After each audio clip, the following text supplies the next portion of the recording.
Mr. Speaker, I have noted with great interest the points made in the debate on President's address, which contains an analysis of the problems and tasks facing our country and the manner in which the government proposes to tackle them.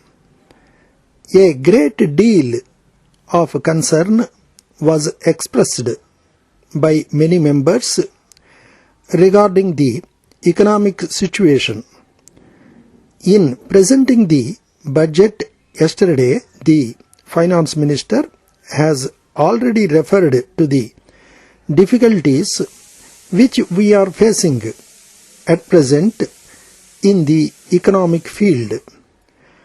I would like to emphasize that many of these difficulties are due to the fact that we in India are trying to develop at a more rapid rate to achieve within a decade or so what many countries have achieved over a longer period.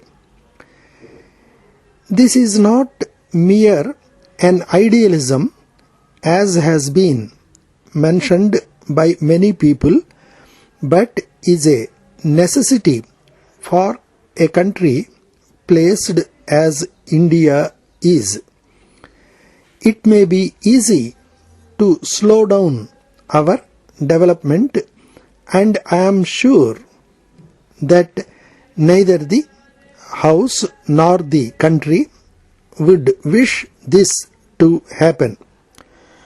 Honorable members will have seen the evidence of our determination to defend the country and of our territory in the budget provision on defense account. To my mind, it is a pity that the country as poor as India should have to direct any of its resources from development. Fortunately, within the defense budget is included developmental expenditure on industrial units, on hospitals and roads and houses, and many other items which are not in the same class as military hardware. We are anxious to see that the prices of essential commodities remain stable and that the upward rise is halted. Since the main instrument for controlling prices is higher production, prices should also provide an adequate incentive to the producer to increase his production. Hence, the necessity to fix in advance a reasonable price for the main agricultural products. It has been suggested here in this House and elsewhere that the zonal restrictions should be eliminated. There can be no doubt that on a national problem there should be a national point of view. However, I would like to place before honorable members the practical difficulties that may likely to arise in eliminating zonal system. Another point is any review of the arrangement has to take full account of the difficulty and the possible dangers to the availability of supplies under conditions of scarcity. If it is found desirable after a review to adopt another system, it may be necessary to adjust the timing of this modification so that the difficulties are minimized.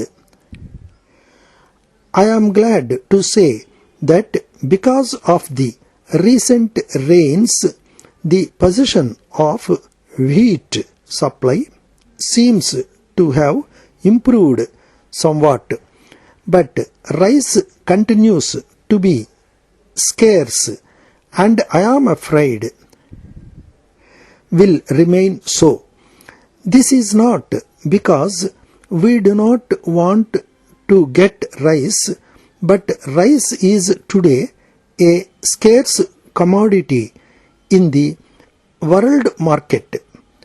I should like to take this opportunity to appeal to the House to try and understand the situation and to explain difficulties to the people in making rice available to encourage the increased consumption of whatever other food grains may be available and to accept the principle of common sharing and equality of sacrifice.